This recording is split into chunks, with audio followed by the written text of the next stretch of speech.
They found the house half, buried in vines, its roof sagging under the weight of 100 silent years. The windows were blackened from within, as if something had once burned there, not a fire of wood, but of memory. Inside, the air was still, heavy with the scent of damp earth, and something faintly sweet, like rotting fruit.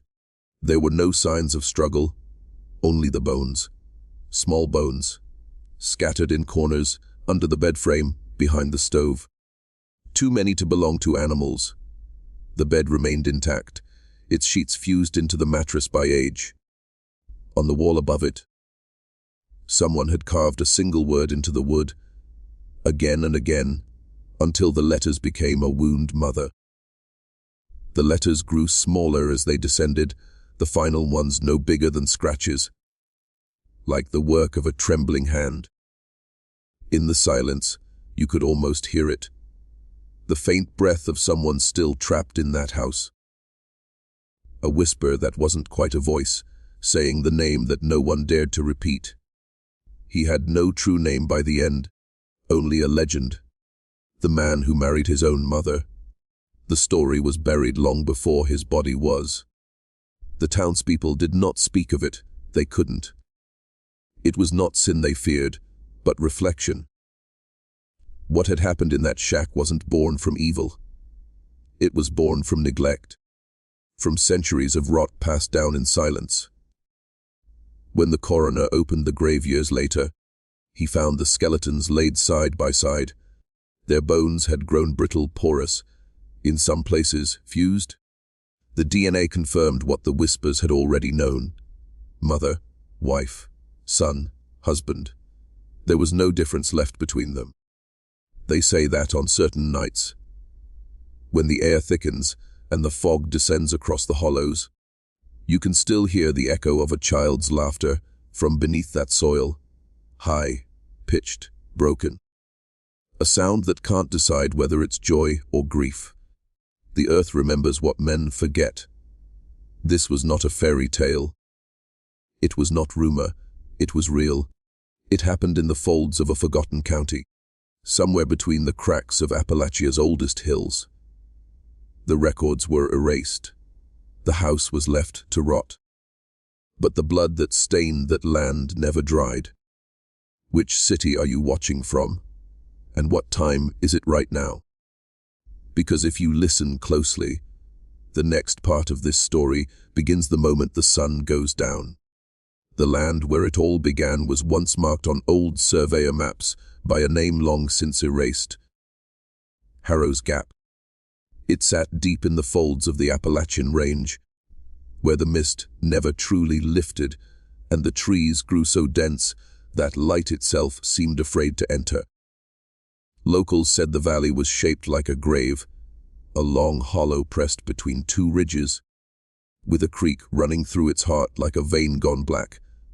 No roads led there anymore, only trails, thin, overgrown paths that ended without warning. The few who still remembered the place said it was cursed before the first cabin was ever built. Something about the soil, something about the air. They spoke of livestock born wrong, calves with two heads, lambs that never opened their eyes. The people who stayed learned not to speak of it, not even to one another. Silence became their inheritance.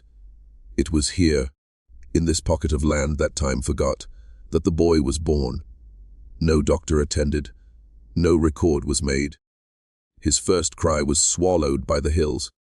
His mother was already old then. Her hair shot with grey, though she was not yet 40. Some said she had been born in the same bed she gave birth upon. Others said she had never left that bed at all. The father was a mystery even to the locals. Some said he was a drifter. Others said he was her brother, or her father, or both. It didn't matter. In Harrow's Gap, bloodlines had long since curled inward, until there was no telling where one name ended, and the next began. The boy grew slowly, if he grew at all. His bones were too soft, his speech delayed. He laughed often, but at strange moments. at thunder, at his own reflection, at the sound of crows tearing into roadkill outside the window. The neighbors, few as they were, began to keep their distance. They'd see him wandering the edge of the woods, staring into nothing, his mouth moving in quiet conversation with no one visible. Sometimes, when the wind turned cold, his mother could be heard singing to him. But her songs were not lullabies. They were fragments of scripture twisted into something unholy, verses about blood and sin, about fathers and sons becoming one in the eyes of God. The boy learned early that there were no strangers in Harrow's Gap. Only blood, looping back on itself, like the creek that flowed in circles. And somewhere in those circles, something darker was beginning to stir. As the boy grew, so too did the quiet unease that settled over the hollow. The people of Harrow's Gap, what few of them remained, spoke less each year, their voices fading with the light. They had long ago learned that words could draw attention, and attention could bring outsiders. Outsiders never stayed, but they always left something behind: questions, pity, and a look in their eyes that made the townsfolk feel less than human. So they buried their shame beneath the soil like the others before them. The boy's mother rarely let him wander far. She claimed the woods were filled with spirits that lured children away with laughter that sounded like their own. Yet, those who watched from a distance whispered that she feared not spirits, but discovery. For sometimes, when dusk fell and the fog thickened, shapes moved through her cabin's window. Two shadows, one smaller, one larger, joined at the center of the room. When the preacher from the next county over rode through in spring, he stopped only once. To offer her food and scripture, he returned pale and wordless. Later, he burned his Bible and refused to preach again. The boy began to change around his 10th year. His body stretched unevenly, his shoulders hunched, and his gaze grew unfocused. His speech came in fragments, a jumble of half-remembered prayers and the sounds of animals. Some nights, he'd wander to the creek and press his hands into the mud, whispering the same words over and over. "Father, forgive." No one knew what he meant, and no one asked. Animals began dying near their home. First the chickens, then the goats, their necks broken, bodies arranged in a circle, as though for some ritual whose meaning only he and his mother understood. The stench drew flies thick as smoke, but she never buried the carcasses. Instead, she left them to rot where they lay, muttering that death had a purpose, that it kept the blood clean. When winter came, she locked the doors and boarded the windows. Smoke curled from the chimney all season, carrying a strange, sweet smell that made the neighbors close their own shutters. Some said it was just wood and fat burning. Others swore it was something else. When spring thawed the valley again, the boy was no longer seen alone. He followed his mother everywhere, his hand clasped in hers. Those who saw them said their faces had begun to look the same. Eyes set too close, jaws sloping, smiles that twitched in perfect rhythm. It was as though the mountains themselves had begun to reshape them, molding mother and son into a single, unbroken image. And beneath that image, something unspeakable waited to surface. The year the sickness came, the valley seemed to rot from the inside out. The animals were first, born dead, still and pale as wax. Then the wells turned sour, the water tinted yellow like old teeth. By autumn, 3 families had packed what they could and fled toward the next county. None returned. Those who stayed behind claimed the woods themselves had changed. The air thick with a smell like wet iron. The ground soft underfoot as if something beneath were breathing. In that season, the boy crossed into manhood. or what passed for it in Harrow's Gap. He had grown tall but crooked, his limbs too long for his body, his gaze vacant yet heavy, as though burdened with knowledge that had no words. His mother watched him constantly, her eyes following him with the wary love of a keeper guarding a chained beast. She no longer called him my son. Those who heard her speak swore she had begun to use another word, entirely my husband. They said it softly, almost tenderly, and when the townsfolk repeated it, they did so in whispers, as though speaking it aloud might call something dark into the room. The old midwife, long retired, claimed she saw them one evening at the edge of the woods. The woman's hand rested on his chest, and his head bowed toward her shoulder. There was nothing romantic in it, only an air of ritual, of obedience, as if he were being prepared for something inevitable. By then, the family Bible was gone. The pages had been stripped out, used for kindling. In its place, the mother kept a small notebook, written in an uneven scroll. Years later, when it was found among the ruins, investigators could decipher only fragments. Words like purity and circle appeared over and over. There were drawings too, rings of figures, hands clasped, eyes bleeding. Neighbors began to avoid the path near their cabin. The laughter that drifted through the trees no longer sounded human. Sometimes it was the woman's voice, low and rhythmic, followed by a softer echo, the boy's voice, higher, fragile, as if mimicking her. It was during one of those nights, locals said, that the final line was crossed. A single scream broke through the fog, sharp enough to cut through miles of silence. Then nothing. When dawn came, smoke rose from their chimney again, carrying that same sweet, sick smell. A figure was seen standing at the door, her shape, or perhaps his, the difference no longer clear. From that day forward, the people of Harrow's Gap began to speak of the mother, wife, and the son husband, and none dared to go near their home again, because by then everyone understood.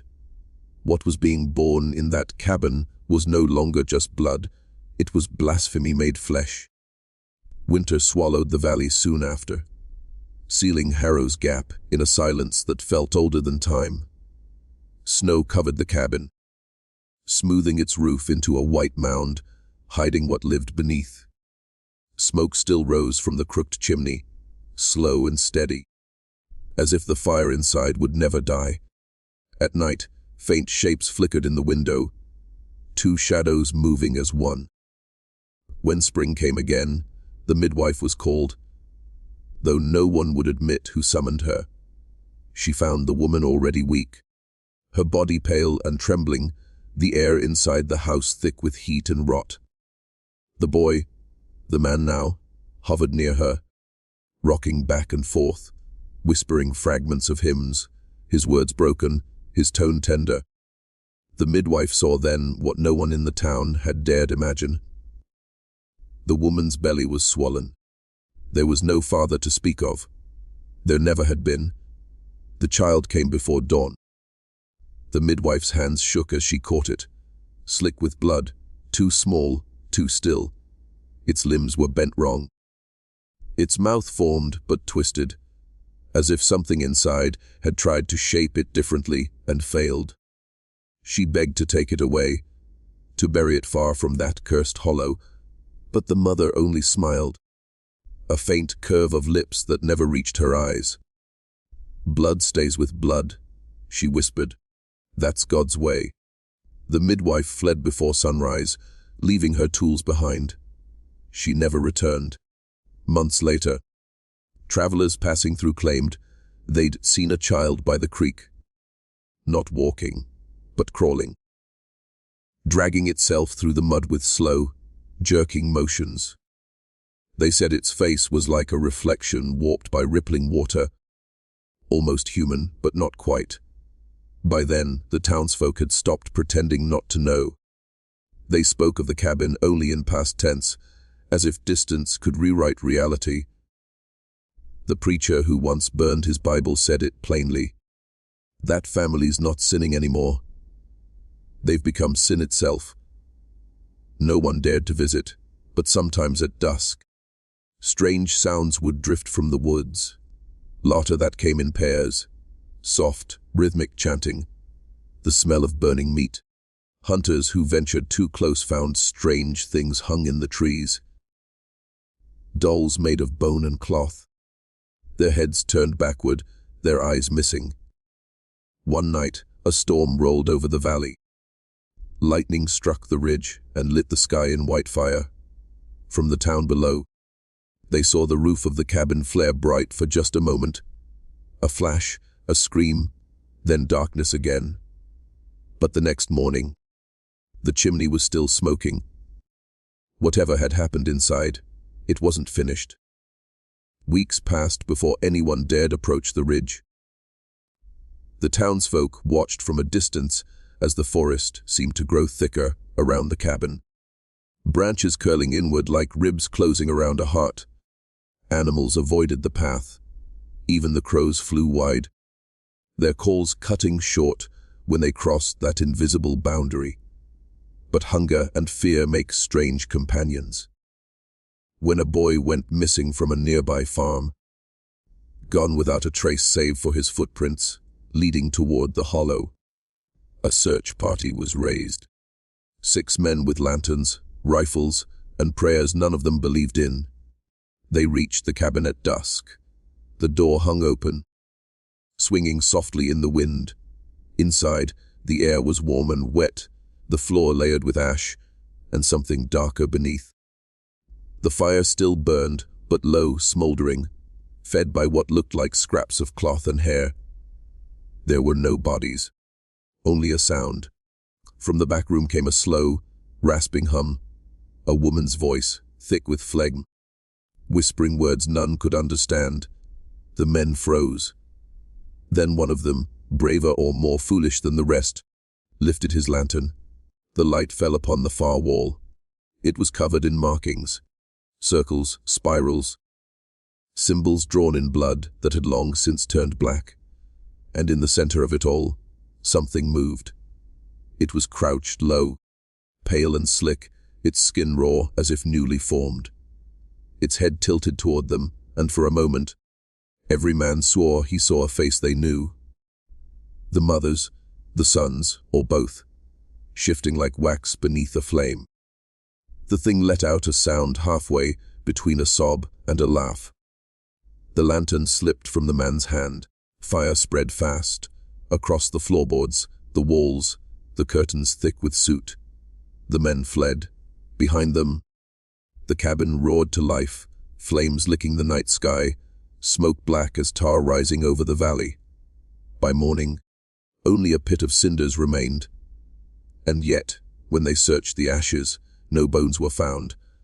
Not of the mother, not of the son, not of the thing that had replaced them. That night, one of the searchers woke to find muddy footprints, leading from his door to his bed. Small, bare, and wrong.